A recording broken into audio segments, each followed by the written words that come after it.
La Guerra Fría fue un suceso histórico en donde la división de los países más importantes del momento generó que surgieran dos bloques: el occidental, capitalista, liderado por Estados Unidos, y el oriental, o rojo, comunista, liderado por la URSS.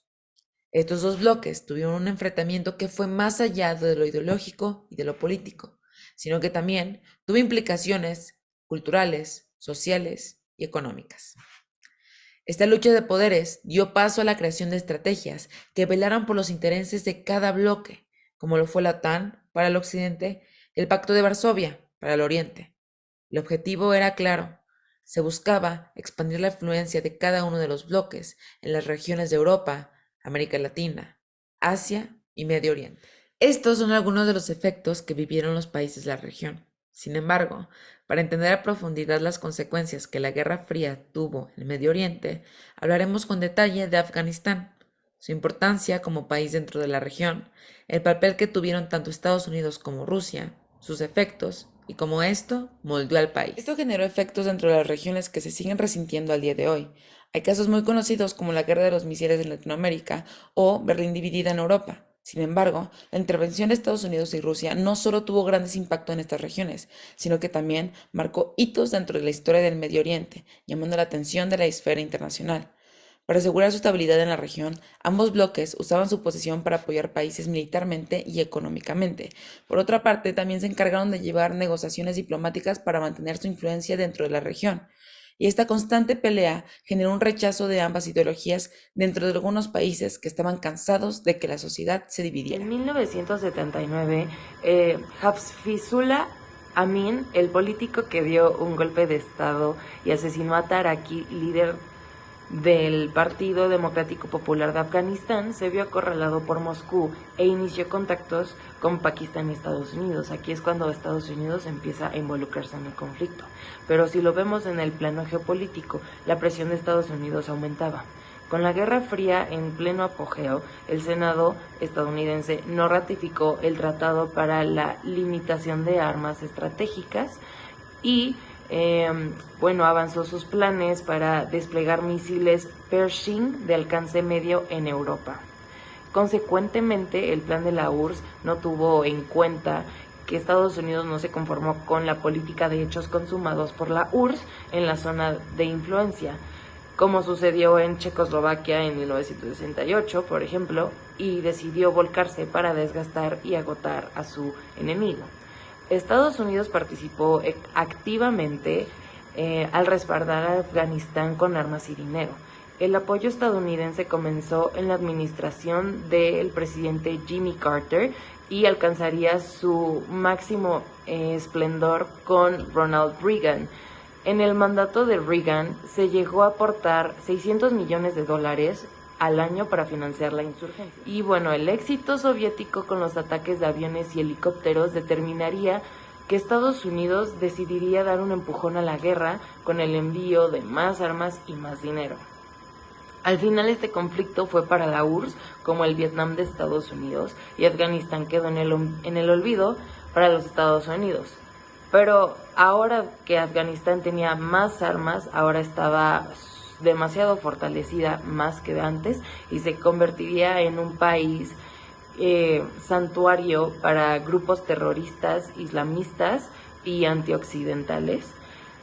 Y así llegamos al 11 de septiembre del 2001 en Nueva York, el ataque a las Torres Gemelas, que fue planeado en Afganistán por Bin Laden y despertó a los Estados Unidos de su olvido. En cuanto al tema de las acciones de la Unión Soviética dentro de la región, se encuentra que en el año 1979 a 1989 la Unión Soviética apoyó al Partido Democrático Popular de Afganistán en su guerra contra los fundamentalistas islámicos afganos. El conflicto supuso una gran derrota para la Unión Soviética y contribuyó a su caída poco tiempo después. Específicamente, el conflicto se desarrolló con los antecedentes luego de la Segunda Guerra Mundial. Prácticamente con la victoria soviética se ha podido reflejar la conquista territorial y esto a través apoyado con la doctrina Brezhnev. Y esta conquista territorial se auxilió con las fuerzas militares. Sin el auxilio de las fuerzas militares es más que todo a través de la desestabilización de los gobiernos. Esta acción es mediante el entrenamiento y asesoramiento de los propios gobiernos nacionales por parte del Estado soviético, empleado principalmente a la subversión y la guerrilla, y ven siendo una estrategia de la acción en su forma directa. Como tal, esta forma de guerrilla y de subversión se encuentra que dentro del Estado afgano, a primera instancia la Unión Soviética dio una iniciativa política, especialmente desde el plano de la diplomacia y en el bélico, demostrando tener un objetivo claro y definido. Pero en 1950, esto es desde antes, en 1950 hizo una alianza de cooperación económica y comercial, y al paso del tiempo Afganistán se vuelve cada vez más dependiente de la Unión Soviética, ya que a la caída de la monarquía de Zahir Shah y tras la secuela de la Segunda Guerra Mundial, Afganistán necesitaba cada vez el auxilio soviético. Y la evolución de esta intervención soviético en el territorio afgano se dio más que todo, primero, en la división del Partido Democrático Popular de Afganistán. Se dividió entre el partido Khalq y Pasha. Y esto, como tal, causó que no se permitiese formar una fuerza política para el acceso a la democracia. Luego, el segundo fue que ambas divisiones, tanto el Khalq y Pasha, de este partido, con la ayuda del asesoramiento soviético, derrotó y mató al presidente Mohammad Daoud, produciendo un golpe de Estado. Pero este asesoramiento soviético no llegó hasta este golpe de Estado porque no existen como pruebas contundentes que demuestren que hubo ayuda, este asesoramiento soviético, esta intervención, por decirlo así. En ese entonces, Taraki se impone como jefe de gobierno, eliminando a cualquier opositor de su régimen, matando a millones de personas, siendo él desde el partido del Khalq. También incrementa la dependencia de la URSS, ya que aumenta la firma de convenios comerciales y de fuerzas militares con el Estado soviético, ¿no? En 1978 a 1979 se crea la resistencia contra el régimen en mando, que es el del Taraki. Primeramente dentro de la región de Nuristán, empezando unas revueltas militares y civiles más fuertes en Irak, una de las ciudades más importantes del occidente de Afganistán. El quinto es la Unión Soviética, manda helicópteros y equipo militar dentro de la zona. El sexto es que Taraki viajó a la Unión Soviética para que sustituyeran al primer ministro. Esto con el objetivo de sustituir a Amin, del primer ministro desde entonces. Pero el resultado es contrario, ya que eliminaron a Taraki como jefe de gobierno y posicionaron a Amin como presidente del país y secretario general del Partido Comunista. Y esto siendo reconocido por Moscú. En diciembre de 1979 el ejército soviético se concentra cerca de la frontera afgana. Y esto como parte de ya el inicio del proceso de la intervención. Eso fue todo como un antecedente del proceso de intervención y todo lo que hizo la Unión Soviética como parte de ese asesoramiento en el Estado afgano.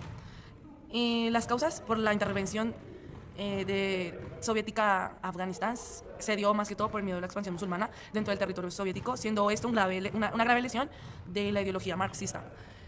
También es no aceptar un gobierno fronterizo hostil, que sería Afganistán, según, que sería hostil. Y también está la necesidad de salir a aguas calientes en el Océano Índico, tener esa apertura de tener la salida al agua, ¿no? al mar, al Océano Índico, ¿no? Y por último, proteger a Afganistán de los invasores de Occidente, ya que estos antecedentes de invasión y estos movimientos que hizo Taraki y el ex primer ministro Amin se dio de cuenta por parte de la CIA. La intervención de la Unión Soviética en Afganistán a partir de 1978 dio inicio a un expansionismo soviético controlando las zonas rurales, generando un desplazamiento forzado sobre la población, lo que trajo como consecuencia que en 1982 se registrara que alrededor de 3 millones de afganos huyeran a Pakistán e Irán. Afganistán se convirtió en un país socialista donde la violencia represiva era un método para imponer nuevas reformas ante la sociedad, sobre todo contra los clérigos musulmanes y religiosos islamistas. Fue entonces que en 1988 el Partido Comunista de la Unión Soviética tomara la decisión de retirar sus tropas, dejando a un país con grandes pérdidas humanas y económicas. Alrededor de 1 millón de civiles, 18.000 soldados afganos, 90.000 rebeldes muyahidines y 13.000 soldados soviéticos perdieron la vida en esta batalla. Sin embargo, esto no cesó los enfrentamientos internos entre los grupos afganos.